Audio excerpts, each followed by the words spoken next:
आज आपल्या महाराष्ट्र सरकारने माननीय श्री मुख्यमंत्र्यांनी अजित पवारांनी एक मोठं कृत्य केले। मोठं म्हणजे त्यांनी आज धनंजय मुंडेंचा राजीनामा घेतलाय। किती उपकार झाले त्यांच्या महाराष्ट्रावर, किती मोठे उपकार। यांची हकलपट्टी करण्याची ताकद या सरकारमध्ये नाहीये।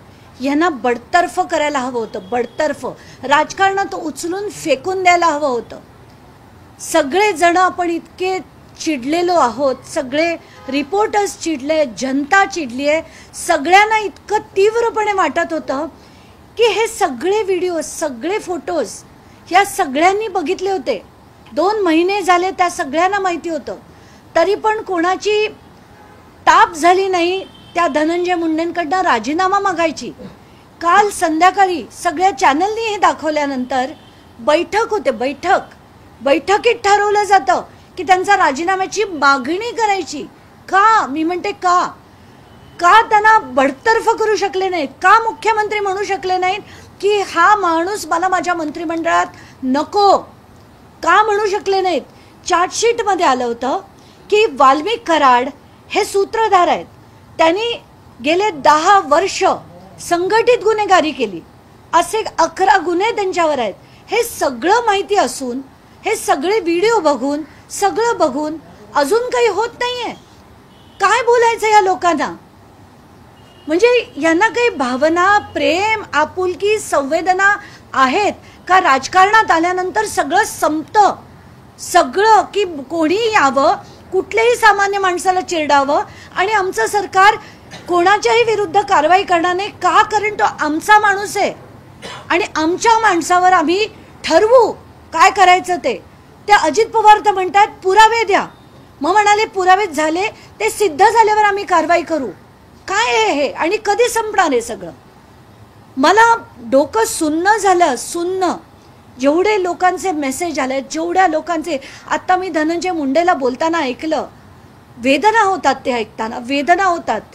आणि मुख्यमंत्री आता आले, 2 ओळीचं बोलले की त्यांचा राजीनामा आला, त्याचा मी स्वीकार केलाय, तो गव्हर्नरकडे पाठवलाय। का मुख्यमंत्री म्हणून तुम्ही 2-2.5 महिने हे सगळा तमाशा बघत होतात? का तुम्ही त्याच्यावर भूमिका घेतली नाही? तुम्हाला संवेदना नाहीत? तुम्हाला परिवार नाहीत?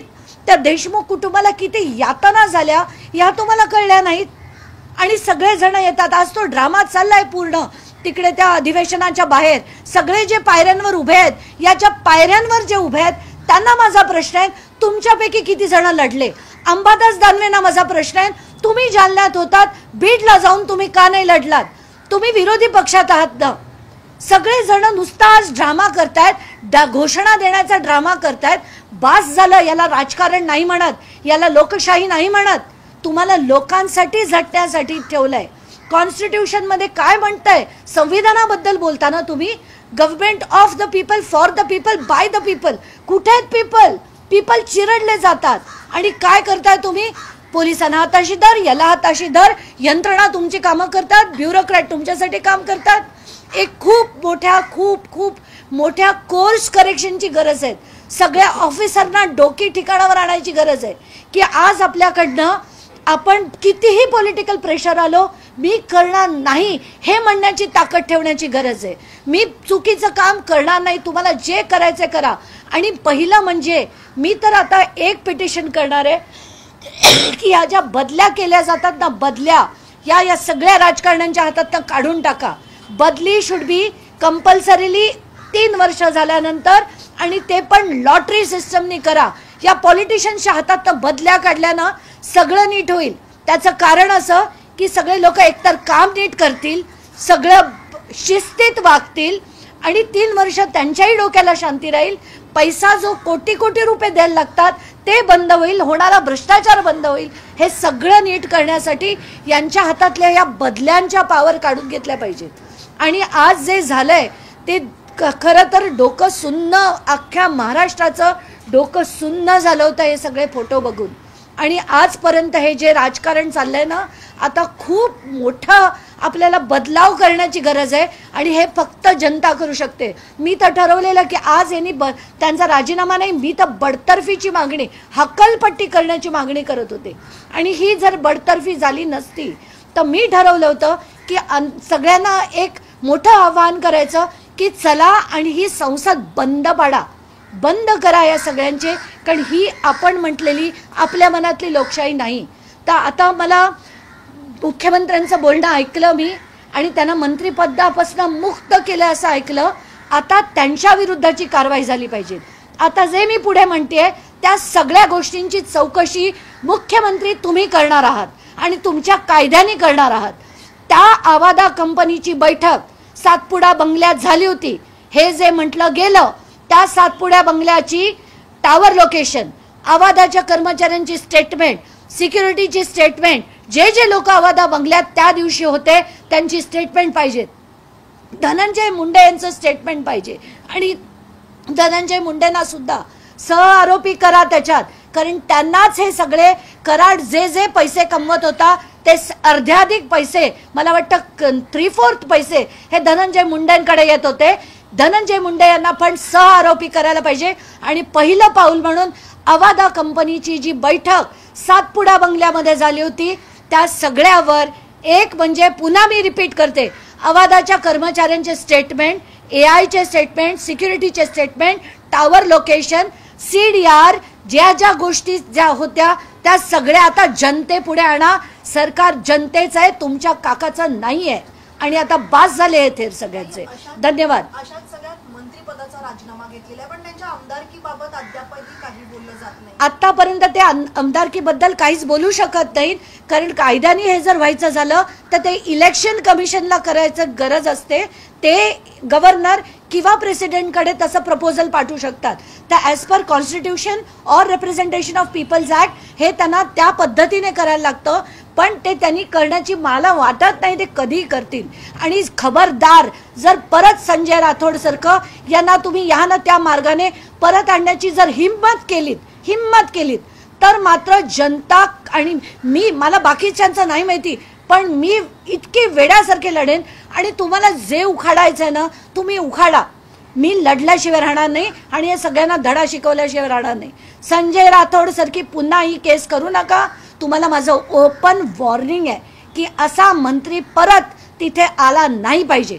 आणि ह्याला जर परत लोकांनी निवडून दिला तर गोष्ट वेगळी आहे, पण लोक यांना निवडून देणं शक्यच नाही. तर ह्याच्या पुढे कुठल्याही यानं त्या मार्गाने त्यांना जर परत आणलं गेलं तर मुख्यमंत्री आणि अजित पवार तुम्ही याद राखा, एवढा मला त्यांना आता डायरेक्शन्स म्हणजे जनतेकडनं, कारण या प्रत्येक जणांना मला रोजचे मेसेज येतात, ताई तुम्ही बोलताना आम्हाला असं वाटतं आम्ही बोलतोय. आणि एक्झॅक्टली तेच करणार आहे मी. कारण जिथे जिथे आता तुम्हाला मुद्दाम सांगते, जालन्यात जी घटना घडली 4-5 दिवसापूर्वी, एक केदार बोराडे नावाचा, कैलाश बोराडे नावाचा जो व्यक्ती आहे त्याला सगळेजण बघायची भूमिका घेत आहेत. तिथे एक माणूस त्याला कपडे काढून चटके देतानाचे फोटो आहेत. आत्ता मी मिलिंद नार्वेकरांशी बोलले, ठाकरे गटाच्या पदाधिकाऱ्यांनी ते केलंय, त्याला त्या पदावरनं काढून टाका असं मी म्हणणार आहे. एवढंच नाही तर आता याच्या पुढे कुठेही असं कृत्य घडलं तर त्या प्रत्येक कृत्यावर मी त्या पक्षाच्या अध्यक्षांना फोन करून सांगणार आहे की त्यांना ताबडतोब पक्षातनं बडतर्फ करा. कारण हे जे राजकारणाचं गुन्हेगारीकरण चाललंय ते कुठे ना कुठे आता आपल्याला सगळ्यांना मिळून थांबवण्याची गरज आहे. पण हेच पाहता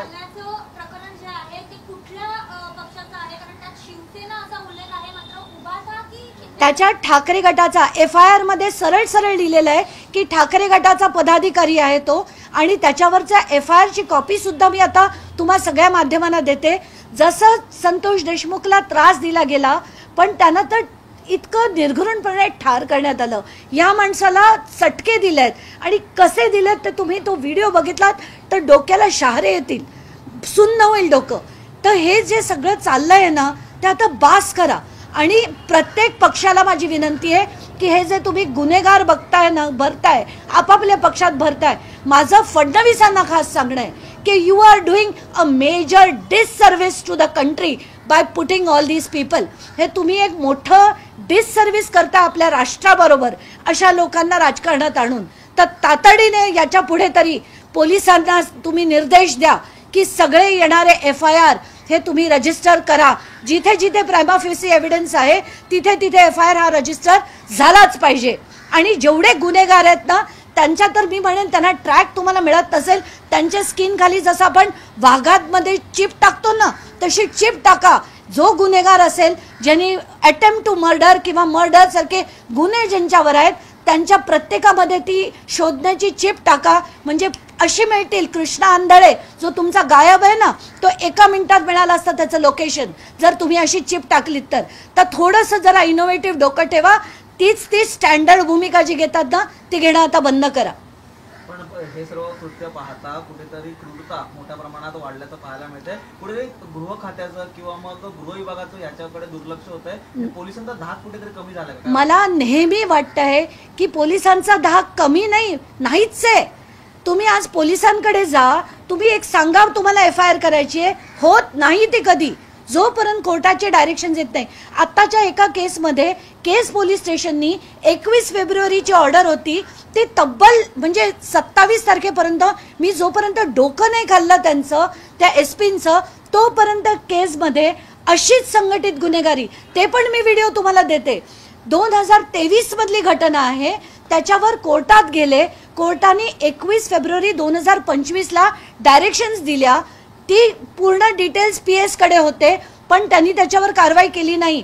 अशाच भर चौकात शिवाजी चौकात ह्याच कराडच्या 8-10 माणसांनी एका माणसाला अतिशय निर्दयीपणे मारलं तरी सुद्धा केस पोलीस स्टेशनमध्ये जसं मी म्हटलं तशी त्याच्यावर काहीही झाली नाही कारवाई.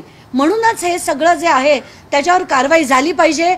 पण जोपर्यंत मुंडेंसारखी माणसं बसली आहेत राजकारणात बसली आहेत तोपर्यंत असे कराड सगळीकडे मोकाट आहेत आणि यांना आपल्याला धडा शिकवायचा आहे. पहिलं काम करा त्याला जी VIP ट्रीटमेंट आहे ना बंद करा. त्याला जमिनीवर मातीत झोपवा. त्याच्या हाताला आणि पायाला हतकड्या घाला आणि त्याला एका क्रिमिनल सारखं वागवा. त्याला जी तुम्ही आता देताय ना ट्रीटमेंट ती बंद करा. हे सगळे लाड सोचले सगळं बंद करा. आपण हे प्रकार पाहिले ते बीडमध्ये मोठ्या प्रमाणात क्रूरता आहे आणि तिकडेचे प्रकार घडतात. बीडमध्येच नाही ही सगळीकडे आहे. जालन्यात सुद्धा आलंय. आता आपण बघतोय पुण्याला कोयता गँग आहे. नाशिकमध्ये प्रकरण घडतंय. सगळीकडे घडतंय. कारण राजकारणाचं गुन्हेगारीकरण झालंय. कारण प्रत्येक राजकारण्याचे असेच लोक असतात जे सगळ्या यंत्रणेवर कंट्रोल ठेवतात जे सगळ्या पोलिसांवर कंट्रोल ठेवतात. कलेक्टर तहसीलदार सगळे त्यांच्या दिमतीला असतात. जोपर्यंत प्रत्येक कलेक्टर आणि तहसीलदार स्वतः थोडी ताकद ठेवून मी करणार नाही हे म्हणायला शिकत नाही. जसं आत्ता परवाच्या दिवशी त्या रावसाहेब दानवेच्या पोराला तो जो अधिकारी म्हणाला तुला जे करायचंय ते कर मी नाही करणार. अशी जोपर्यंत ताकद तुला बदली करायची ना कर माझी बदली असं म्हणण्याची ताकद जोपर्यंत ठेवत नाहीत ना तोपर्यंत हे चित्र नाही बदलणार. आणि आता वेकअप कॉल आहे हा सगळ्या महाराष्ट्रासाठी. सगळ्यांना उठून बसण्याची गरज आहे की आता तरी हे सगळं चित्र बदलण्याची गरज आहे. धन्यवाद. आता एक माहिती अशी आलेली आहे की धनंजय मुंडेंचा कुठलाही पुरावा असं त्या चार्जशीटमध्ये उल्लेख केलेला नाही धनंजय मुंडेंच्या विरोधात. नाही म्हणूनच तर म्हणतेय मी की आत्ताचं चार्जशीट अतिशय सौम्य आहे. म्हणून मला त्याची पूर्ण कॉपी पाहिजे. मला प्रत्येकाचे स्टेटमेंट वाचायचे आहेत. आत्ताच्या घटकेला वाल्मिक कराड काय म्हणताना दाखवलाय आणि हे तुम्ही सगळ्यांनी दाखवा. वाल्मिक कराडने असं म्हटलंय की ह्याच्या पुढे याला आपल्या आड जो येईल आपल्या आड जर लोक आले तर आपल्याला लोक खंडणी देणं बंद करतील आणि जो आपल्या आड येईल त्याला अडवा करा. तू सुदर्शन गुळेला ते म्हणतात तू विष्णू चाटेशी बोलून घे. आता ह्याच्यात उद्या उठून वाल्मिक कराड म्हणेल मी त्याला ठार मारा असं कुठे म्हटलंय मी. तो त्याच्यातला तो पण निष्ठून जाईल पुन्हा किंवा त्याला शिक्षा होईल पण ती फार कमी होईल. पण सगळे डायरेक्शन्स देणारे बघणारे करणारे हे आहेत हे आत्ताच्या घटकेला चार्जशीटमध्ये नाहीये. आणि आज सुद्धा पहिला तर तुम्हाला आठवत असेल मकोका लागला तेव्हा सुदर्शन गुळेला टोळीचा प्रमुख आत्ताच्या चार्जशीटमध्ये पण लिहिलंय टोळीचा प्रमुख हे सुदर्शन गुळे आहेत. का टोळीचा प्रमुख सुदर्शन गुळे आहेत? का वाल्मिक कराडचं नाव नव्हतं? ते जेव्हा मी म्हटलं तर सूत्रधार ते आहेत असं आता नाव घातलंय. सूत्रधाराला 7 वर्षाची शिक्षा होईल म्हणजे 8व्या वर्षी परत बाहेर परत हेच सगळे उद्योग करणार. पण या माणसांना रेअरेस्ट ऑफ द रेअर केस समजून ही जी आता जी दृश्य येत आहेत आणि हे बघत होता तो माणूस, अशा माणसाला रेअरेस्ट ऑफ द रेअर केस म्हणून फाशी जोपर्यंत होत नाही तोपर्यंत हे सगळं थांबणार नाही. 7व्या-8व्या वर्षी जर हे बाहेर पडत असतील तर हवं ते कधीच होणार नाही. म्हणून रेअरेस्ट ऑफ द रेअर केस असं हे लावून आता तरी मुख्यमंत्र्यांनी याच्या पुढे सिरियसनेस आणून लोकांसाठी लढायला शिकावं अशी मी हात जोडून विनंती देवेंद्र फडणवीसांना करते. जे देवेंद्र फडणवीस 2011 मध्ये मी ज्यांना ओळखत होते ते देवेंद्र फडणवीस तितके सेन्सिटिव्ह परत झाले तरच महाराष्ट्र आता वाचेल, नाही तर वाचताना मला दिसत नाही. राजीनाम्यानंतर आता भेटीगाठीला वेग आलेला आहे. अजित पवार आता राहुल नार्वेकर यांना भेटायला गेले आहेत. मला काहीही त्या अजित पवारांवर बोलायचं नाहीये, त्यांच्यावर काहीच बोलायचं नाही, कारण त्यांना हे सगळं माहिती असून ते इतके निर्दयी असतील. ते सुद्धा मला तर वाटतंय बहुतेक त्या धनंजय मुंडेंकडे यांचे सगळे कच्चे चिठ्ठे आहेत म्हणून ते आतापर्यंत काही बोलत नव्हते आणि आम्हाला म्हणतात पुरावे द्या, पुरावे सिद्ध होऊ दे, तोपर्यंत राजीनामा नाही. कारण त्यांना माहिती आपण काय उखाडणार आहे, यांचं काय सामान्य जनता लढणार यांच्या विरुद्ध. एक एक एक ऑफिस ऑफ प्रॉफिट, कृषी घोटाळा, आजपर्यंत त्याची चौकशी नाही लावली. काय हे चाललंय? आणि या अजित पवारांना आपण म्हणायचं की त्यांच्या याला वेग आला. वेग बी काही नाही, कशाला काही आलेला नाहीये. वेग आला असता ना तर तो डिसेंबर महिन्यात त्यांचा राजीनामा घेतला असता किंवा त्यांना हक्कलपट्टी झाली असती. हे वेग बिग नाही, आता त्यांना प्रवृत्त केलं जात आहे, भाग पाडलं जात आहे म्हणून ते करतायत. खड्ड्यात जाऊ देत ते अजित पवार आणि खड्ड्यात जाऊ देत ते धनंजय मुंडे. सातपुड्याच्या बैठकीबाबत तुम्ही म्हटलात की त्या कंपनीसोबत पहिली बैठक सातपुड्यात, तसे काही पुरावे किंवा त्या संदर्भात काही आहे? हे आतापर्यंत जे जे धस बोलले होते, अगदी पब्लिक मीटिंग मधनं त्यांनी सांगितलं होतं की ही बैठक जी खंडणी मागण्याची पहिली बैठक झाली ती सातपुडा बंगल्यात झाली. त्याच्यात 3 कोटीची मागणी झाली होती, 2 कोटीचा व्यवहार ठरला होता, 50 लाख दिले गेले असं सुरेश धस म्हणाले होते, जे आता सत्ताधारी पक्षात आहेत. जर खोटा असेल तर ते सुरेश धसांनी सांगावं, कारण ते तर एकदम आता पलटलेले थोडे दिसत आहेत, कारण 2-2 वेळा ते धनंजय मुंडेंबरोबर बैठक करतायत. पण त्यांनी जे सांगितलं होतं तर माझी ती मागणी आहे की त्या तारखा 19 जून आणि आत्ताची ऑगस्ट मधली याचे टावर लोकेशन अवादाच्या कर्मचाऱ्यांचे काढावे, त्यांचे सीडीआरच्या कॉपीज काढाव्यात, वाल्मिक कराडचे सीडीआर जे आहेत ते जाहीर करावे. म्हणजे यांच्या किती वेळा बोलणं झालंय या सगळ्या मुद्द्यांवर ते कळेल आपल्याला. धनंजय मुंडेंच्या विरोधात सध्या तरी कुठलाही ठोस पुरावा नाहीच आहे आणि तो येणारच नाही. पुढे आल्या तर त्यांना मी तेच म्हणते आणि मी माझ्या आधीच्या पण प्रेसमध्ये तेच सांगितलं होतं. मागण्या काय होत्या की ज्या 9 तारखेला जे 2 मोबाईल मिळाले होते त्याचे फॉरेन्सिक साठी पाठवले असं आम्हाला सांगण्यात आलं. किती वेळ लागतो फॉरेन्सिक मधनं यायला, आणि फॉरेन्सिक मधनं नाही येईपर्यंत तुम्ही सीडीआर का जाहीर करत नाही. दुसरी मागणी माझी अशी होती की ज्या सातपुडा बंगल्यात बैठक झाली त्या अवादांच्या लोकांचे स्टेटमेंट झाले का आत्ताच्या घटकेला. माझ्या हातात जे माझ्याकडे जे 53 प्लस काही 7-8 पानं आहेत त्याच्यात कुठेही अवादाच्या कुठल्याही व्यक्तीचं स्टेटमेंट या बाबतीतलं नाही. तर हे या बाबतीतलं स्टेटमेंट कधी घेतलं जाणार आहे अशी थेट मागणी मी, धनंजय देशमुख, आम्ही सगळे मिळून करणार आहे. ज्या लोकांना वाटतंय त्यांनी आत्ताच्या घटकेला सांगायला हवं की अवादाची बैठक सातपुड्यात जी झाली ती कशी झाली, कधी झाली, काय बोलणं झालं, त्याचं स्टेटमेंट अवादाच्या कर्मचाऱ्यांकडनं घ्यावं, त्यांचे टावर लोकेशन काढावे. सगळ्यात महत्वाचं त्यांचं टावर लोकेशन राहील आणि ते ताबडतोब आलं पाहिजे. या प्रकरणामध्ये जेवढे आरोपी होत आहेत त्या सर्वांना फाशीची शिक्षा दिली जाण्याची मागणी. रेअरेस्ट ऑफ द रेअर केस म्हणून, कारण जो सूत्रधार असतो त्याला तितकी होत नाही, पण हे इतकं कृत्य इतकं निर्दयी होतं तर त्यानं झालीच पाहिजे अशी माझी ठाम मागणी आहे. आणि ते शेवटपर्यंत मी सुप्रीम कोर्टपर्यंत लढेन, पण ती झालीच पाहिजे. कारण हे जर आत्ता आपण चित्र बदललं नाही तर आपली पुढची पिढी जगू शकणार नाहीये, हे लोकांना कळलं पाहिजे. ताई, या राजीनाम्यानंतर कुठेतरी सरकारवरती म्हणजे जो दबाव आला आणि त्यानंतर त्यांनी राजीनामा दिलाय, पुढच्या येत्या काळामध्ये काही महिन्यात पुन्हा एकदा धनंजय मुंडे हे राजकारणामध्ये मी म्हणूनच म्हटलं की जर परत त्यांचं संजय राठोड सारखं त्यांना परत आणलं तर चालणार नाही. हे कम वॉट मे आता राजकारणाच्या बाहेर पाहिजे. हा माणूस नकोय, हा माणूस आता राजकारण. त्याचबरोबर वाल्मिक कराड यांच्यावर 109 हत्या माझी स्पष्ट मागणी आहे की वाल्मिक कराडवर जेवढे म्हणजे आधी सांगितलं गेलं, पोलिसांकडनं मी यादी मागितली, मला 14 FIR ची दिली. ते 14 FIR नाही आहेत, 17 पेक्षा जास्त FIR आहेत. आणि हे पण कुठले आहेत की जे FIR घेतले गेले, न घेतले गेलेले FIR तर प्रचंड आहेत, प्रचंड. तर प्रत्येक केस जी येईल वाल्मिक कराड विरुद्ध आणि जी येईल धनंजय मुंडेंविरुद्ध ती प्रत्येक FIR रजिस्टर करावी. आता ह्या ज्या 14 बंद झालेल्या FIR आहेत त्या परत सगळ्या रिओपन कराव्या, असा फोन मी आता देवेंद्र फडणवीसांना करणार आहे की या सगळ्या रिओपन झाल्या पाहिजेत, सगळ्या रिइन्क्वायर झाल्या पाहिजेत. आणि जिथे जिथे अनकॉन्टेस्टेड डिस्पोज्ड हे जे आहे त्या सगळ्या केसेस रिओपन करा.